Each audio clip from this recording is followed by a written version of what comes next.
Making headlines, President conveys greetings and good wishes of the government and the people of the Maldives to the leaders and people of Kosovo.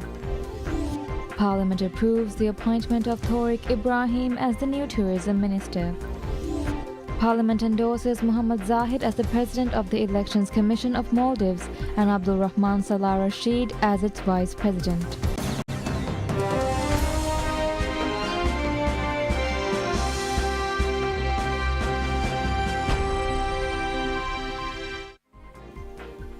Bismillahirrahmanirrahim. Assalamu alaikum. Welcome to PSM News in English with me, Hafiza Abdul Sattar. And now the news in detail. President Dr. Mohamed Muiz conveys greetings and good wishes of the government and the people of the Maldives to the leaders and people of Kosovo. In his message to President Dr. Vjosa Osmani Sadriu and Prime Minister Albin Kurti, President Dr. Muiz extended his personal best wishes for their good health and happiness and for the continued progress and prosperity of the people of Kosovo.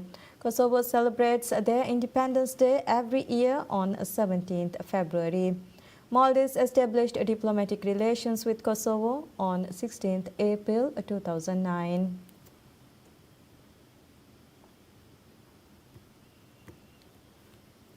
Senior representatives of the Maldives Hajj Corporation holds discussions with officials from the Ministry of Hajj and Umrah of the Kingdom of Saudi Arabia. These deliberations centered on the preparations required for the Hajj pilgrimage of the current Hijri year 1446. Deputy Managing Director Ali Sharif and Irfan Anwar, head of Hajj and Umrah operations, represented the Hajj Corporation during the meeting. According to the Hajj Corporation, the discussions were focused on ensuring a seamless journey and the stay for Maldivian pilgrims traveling to Saudi Arabia for the sacred pilgrimage. The primary agenda of the meeting, according to the Hajj Corporation, encompassed detailed planning for the accommodation of Maldivian pilgrims in the holy sites of Mina, Muzdalifah and Mount Arafat. It is said logistical arrangements for transportation between these sacred sites were also discussed to guarantee the utmost convenience and safety for the pilgrims. Attention was also directed towards addressing the complexities associated with acquiring the necessary permits for Maldivian Hajj pilgrims. In the preceding year, a total of 1,150 Maldivian pilgrims embarked on the Hajj pilgrimage through the Maldives Hajj Corporation. The Maldivian government consistently undertakes extensive preparations annually to facilitate a hassle-free pilgrimage experience for its citizens.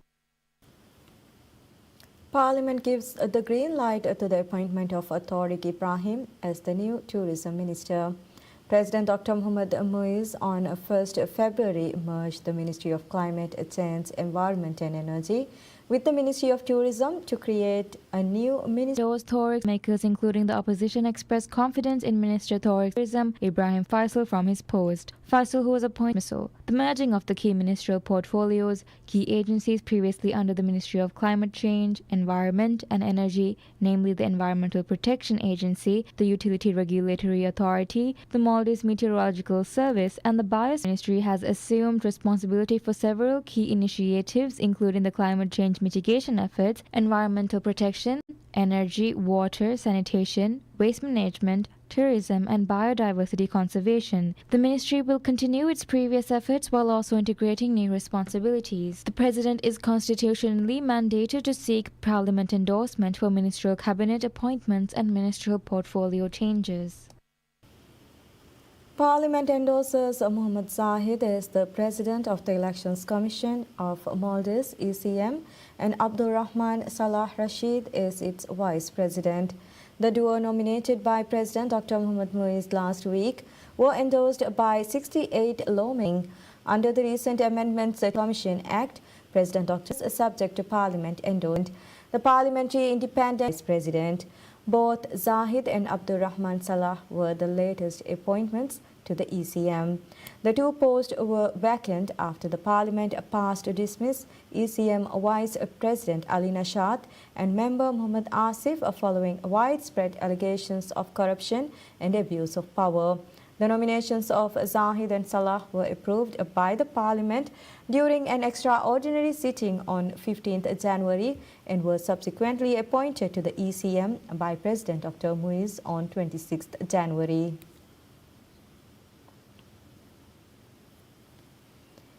Parliament endorses Anti-Corruption Commission ACC member Abdullah Nasheed is the Vice President of the Commission. The President nominated ACC member Ahmad Nasheed to the post of its Vice President and forwarded the nomination for Parliament endorsement on 26th January. However, the President later backtracked on his decision to nominate ACC member Abdullah Nasheed to the post instead of Ahmad Nasheed. Abdullah Nasheed's nomination was amendments to the Anti-Corruption Commission Act. President Dr. Muiz is mandated to appoint the President and Vice President of the ACC out of the 5 members subject to Parliament endorsement.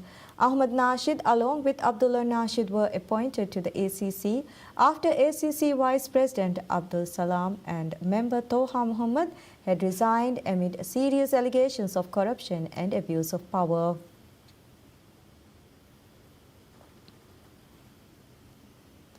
The Parliament advances the nomination submitted by President Dr. Mohamed Muiz for Maldives non-resident ambassadors to Brunei, Luxembourg, the Netherlands, France and Australia. The parliamentary session saw the Foreign Relations Committee tasked with examining these nominations in detail. Dr. Mariam Shabina Ahmad has been proposed as the non-resident High Commissioner to Brunei, adding to her current role as High Commissioner to Malaysia. Gila Ali has been nominated to serve as the non-resident ambassador to Luxembourg and Netherlands. Gila Ali is also the ambassador to Belgium and the European Union.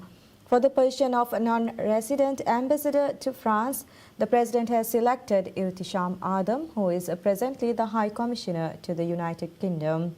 The nomination of Mohamed Louis is the non-resident High Commissioner to Australia follows his current appointment. Mandated by the Foreign Service Act, the President must obtain approval. The committee will now scrutinize these nominations before they are presented for a vote on the policy development. Dr. Aishat Shiham states that 60 local councils have expressed interest in establishing Isra Vehinganadi or senior community centers. The announcement was made during the 4th session of the AHA series, an event orchestrated by the President's Office in collaboration with Public Service Media, PSM. These centers are intended to provide dedicated spaces for senior citizens to congregate, hold meetings, participate in various activities and socialize. The Social and Family Development Ministry had previously invited local councils to express interest in setting up such centers in their respective islands. Addressing the AHA Forum, Minister Shiham underscored the growing elderly population in the Maldives, mirroring a trend observed globally.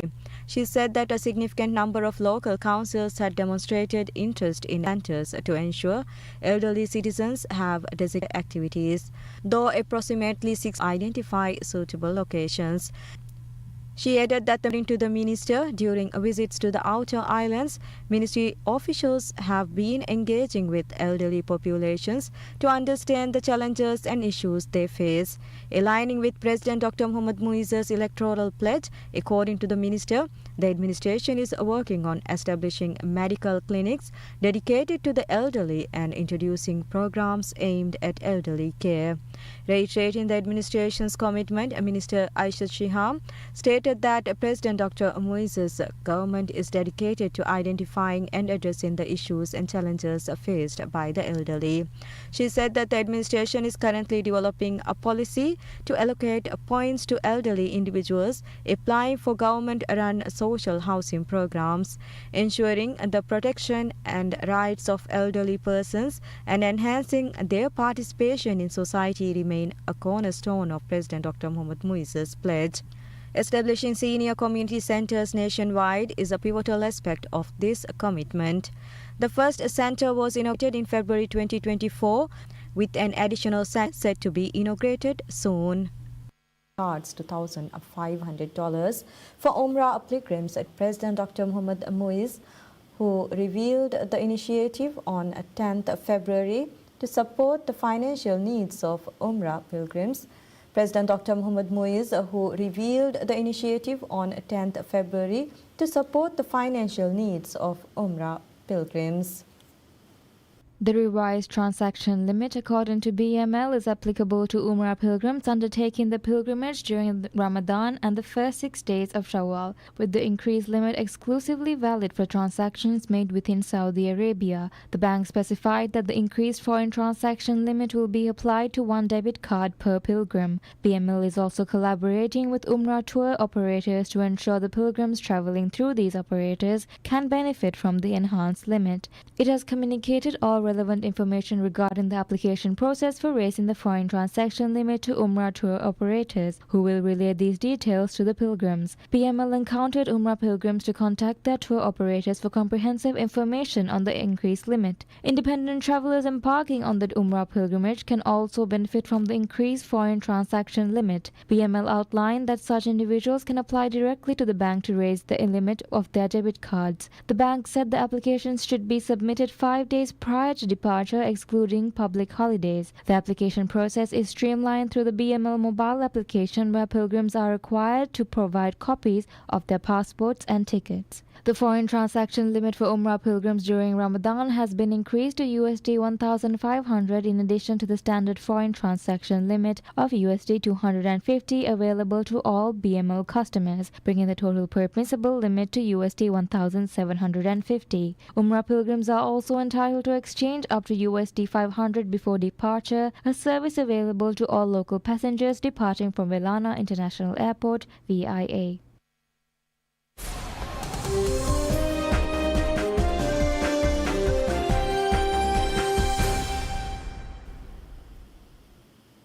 Indian aerospace industry insiders says that Airbus, Collins Aerospace, Pratt & Whitney and Rolls-Royce are expanding parts sourcing from India, driving growth in the country's emerging aerospace sector and pushing local firms to elevate their games. Bengaluru-based Hikal Technologies is among those riding the wave. Joint Managing Director Yashas Jaivir Shashikiran said the Hikal, a supplier to Raytheon Technology and Boeing, aims to double revenue to 5 billion rupees, $57.57 million, from its aerospace division in 3 years. We've taken 20 years to reach this stage. Now that we've proven ourselves, I'm expecting a growth of 30 to 40% CAGR every year. According to the Accenture research, the growth is part of an Asia-Pacific aerospace surge, with 2024 revenue projected to be 54% above 2019 levels, while North America and Europe remain 3% and 4% lower. Chief Executive Officer at Armador Tools, Deepak Sebastian, said India had the resources and with its population and technical manpower was rightly placed to take on the challenges of the global scene. Now there is a lot of trust that is being placed by the global players in Indian supplies, which was not a case many years back. And if you look at the commercial scene as well, Boeing buying more than the Indian companies buying Boeing planes in thousands. Both Airbus and Boeing aircrafts are being bought in thousands, which was not the scene a few years back. Although Indian firms have long supplied the $180 billion global aerospace industry, they are now moving beyond basic manufacturing to higher value work such as design, engineering, and system integration. India is the only country which has the resource to spend and has a need to spend in defense and in aerospace. And with its population and its technical manpower, it is rightly placed to take on the challenges of the global scene. Last week, the Ministry of Civil Aviation held a closed-doors meeting with the Industry Executives Association and policymakers to discuss the increased interest and ways to push for the component manufacturing in India, according to the newly formed Aerospace India Association, AIA. The AIA estimates that India's aerospace industry will capture 10% of the global supply chain market within a decade, with the global market projected to reach $250 billion annually.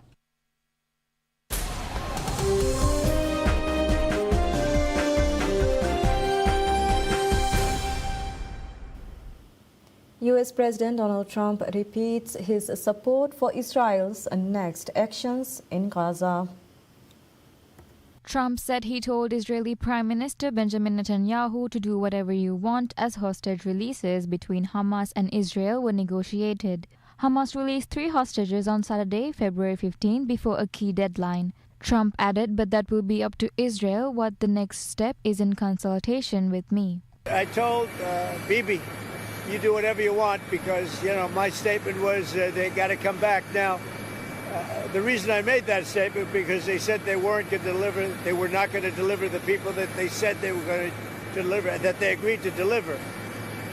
And they did agree to do that, but they broke that agreement. When I made the statement, they delivered everybody plus an American.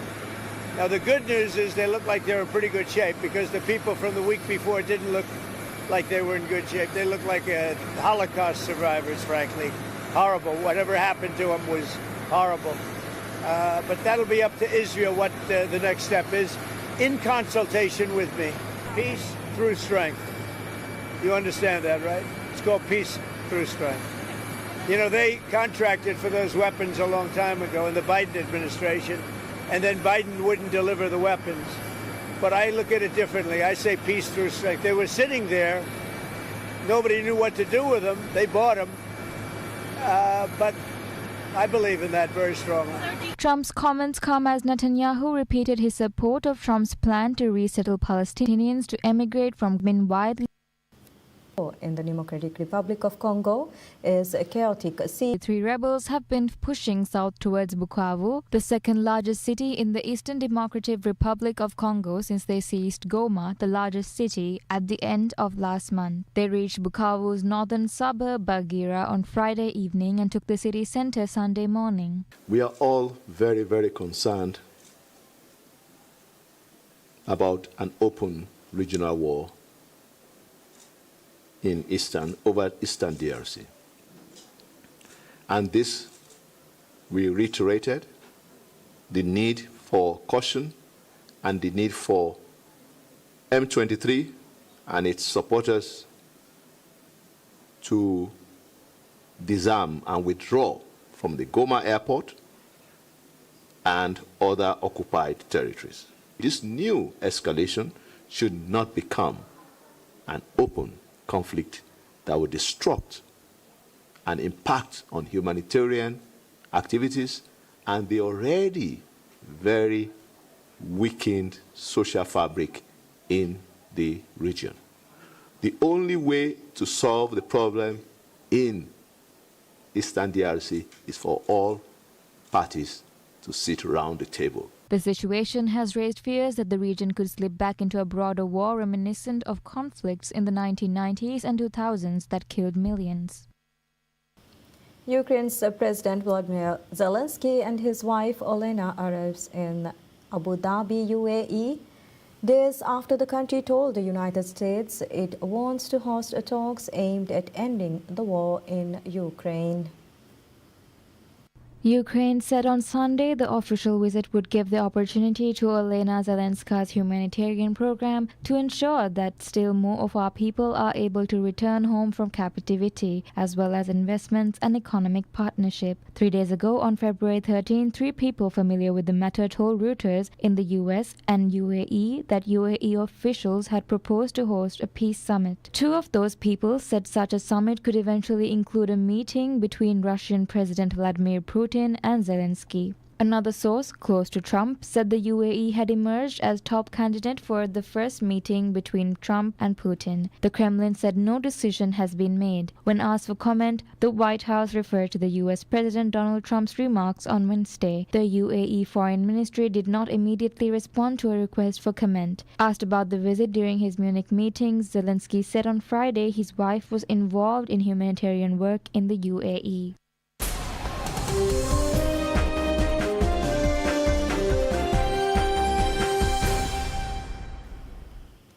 Italo Ferreira and Caitlin Simmers wins the inaugural Surf Abu Dhabi Pro event, the latest stop on the 2025 World Surf League WSL Championship Tour. The reigning world champion Simmers of the United States defeated Molly Picklum of Australia, while 2019 world champion Ferreira from Brazil claimed victory over Rio Vida from Indonesia. It all took place on the mechanically engineered waves produced by the technology from the Kelly Slater Wave Company at the Surf Abu Dhabi Arena. After reaching the semi-finals at Pipeline and victory in Abu Dhabi, Ferreira has been reunited with the Yellow Leaders jersey too. And I put a lot of work, after September, after the final, I have been like working so hard, and then big trainings, and this is the result. But I know that it's a long year, there's a long journey, into the end. But I will keep focused and keep doing what I love. Simmers earned the highest single wave score of the event in her semi-final and set a high bar on her opening wave in the final. Picklum improved on both of her second waves, but it wasn't enough as Simmers ended up the winner. Yeah, all I can think of is really just how thankful I am, honestly. I'm thankful for surfing, for just being able to ride waves. It's like the funnest thing ever. I really enjoy it, and I'm thankful for Molly because she makes me surf my best, and I feel like we both do that to each other, so that's always fun. Thanks to their victorious in the United Arab Emirates, both Simmers and Ferreira are now both ranked number 1 in the world. And that's all we have for this hour. Thank you for watching. Wish you all a very pleasant time ahead.